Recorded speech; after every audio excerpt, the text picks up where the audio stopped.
In an industry built on visibility, ambition, and constant motion, Catherine O'Hara made a choice that quietly defied everything Hollywood rewards. While many performers fight to be the loudest voice in the room, she chose something far rarer: restraint. At the height of her fame in the early 1990s, after unforgettable performances in Beetlejuice and Home Alone, she stood at a crossroads most actors only dream of reaching. The offers were there, the momentum was real, and the spotlight was blazing. Yet instead of running toward more fame, Catherine paused and asked herself what kind of life she actually wanted. Her decision to step back wasn't born from fear or rejection, but from clarity. She understood early that success without balance could hollow a person out. In choosing to slow down, she quietly rejected Hollywood's unspoken rule that relevance must always come first. Standing at the peak and choosing otherwise. The early 1990s were a defining moment for many actresses of Catherine's generation. The industry rewarded constant availability, relentless visibility, and a willingness to sacrifice personal life for professional momentum. Catherine had every reason to keep climbing.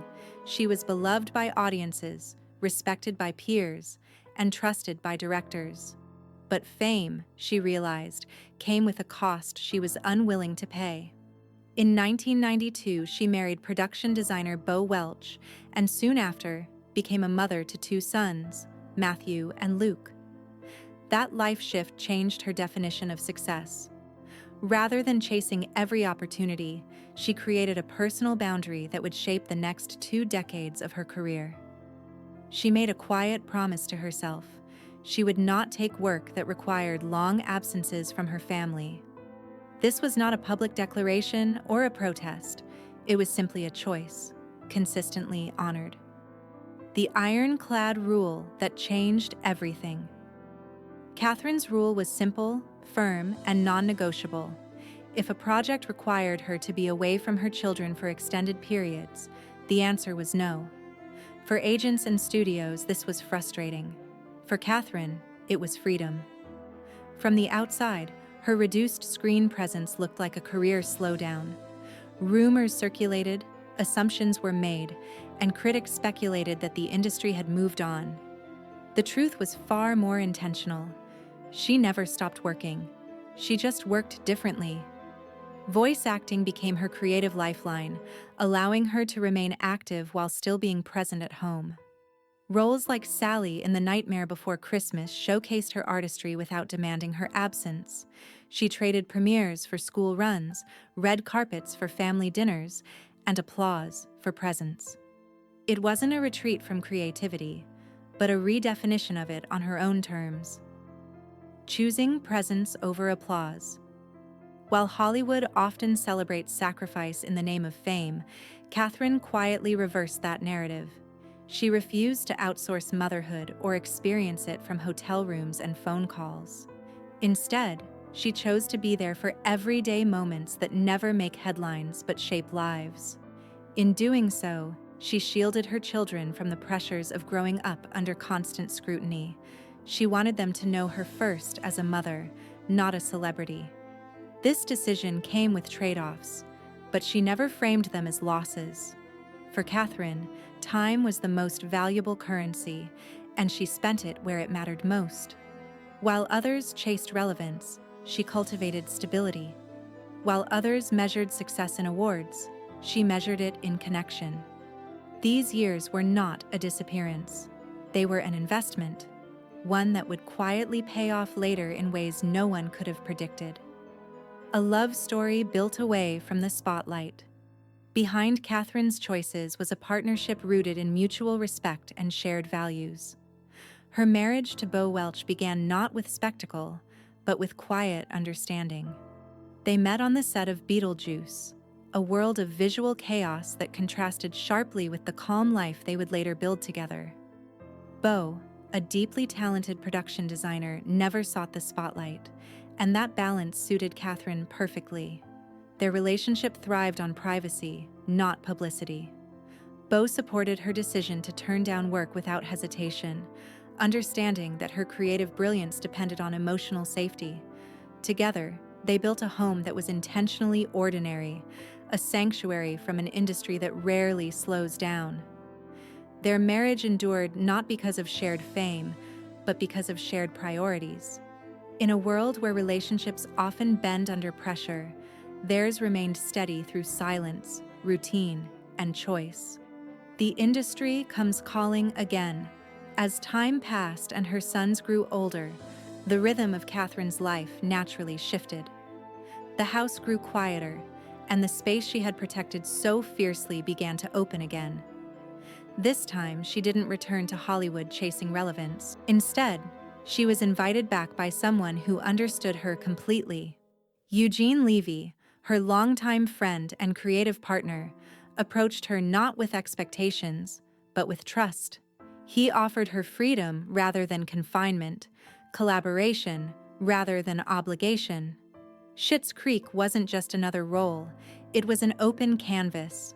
Catherine returned not as a performer seeking validation, but as an artist fully formed. She poured decades of life experience into Moira Rose, creating a character that was fearless, layered, and unforgettable. Her return wasn't a comeback, it was a continuation, perfectly timed. The power of creative trust. The brilliance of Catherine's later career was rooted in trust and creative autonomy. On Schitt's Creek, she wasn't asked to fit into a mold. She was invited to help build the world. Her choices, from Moira's voice to her emotional rhythms, reflected a performer unafraid to take risks because she no longer needed approval. The chemistry between Catherine and Eugene Levy felt effortless because it was built on decades of mutual respect. Their partnership reminded audiences that great comedy often comes from deep understanding rather than spectacle. The show's success validated Catherine's earlier choices, proving that stepping away hadn't diminished her talent. It had preserved it. She returned not burned out, but refreshed, offering performances filled with nuance, humor, and humanity. Her work resonated because it came from a life fully lived, not one sacrificed to visibility. A life lived on her own terms.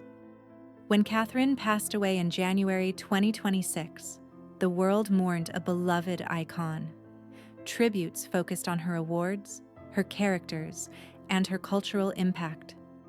But the most meaningful legacy was far quieter. It was found in the people closest to her, the family she never stopped choosing.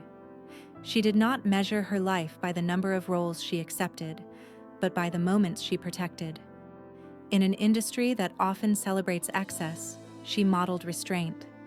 In a culture obsessed with presence, she honored absence. Catherine proved that success doesn't disappear when you step away from the spotlight. Sometimes it simply waits. Her career wasn't defined by a gap, but by intention. That space, often misunderstood, became her greatest achievement. She showed that you don't lose yourself by choosing love. You preserve who you are. The legacy that truly endures. Catherine O'Hara's story challenges the idea that greatness requires constant visibility. She demonstrated that fulfillment can exist beyond applause and that integrity often works quietly. The so-called missing years in her career were not empty. They were full of life, connection, and purpose. While awards shine and fade, the impact of presence endures. She left behind more than unforgettable performances. She left behind a blueprint for balance in an unbalanced world. Catherine didn't walk away from success, she redefined it. She proved that you can honor your talent without sacrificing your humanity. In the end, she didn't miss out on anything. She chose exactly what mattered most. And in doing so, she won something far more lasting than fame. A life lived fully, honestly, and on her own terms.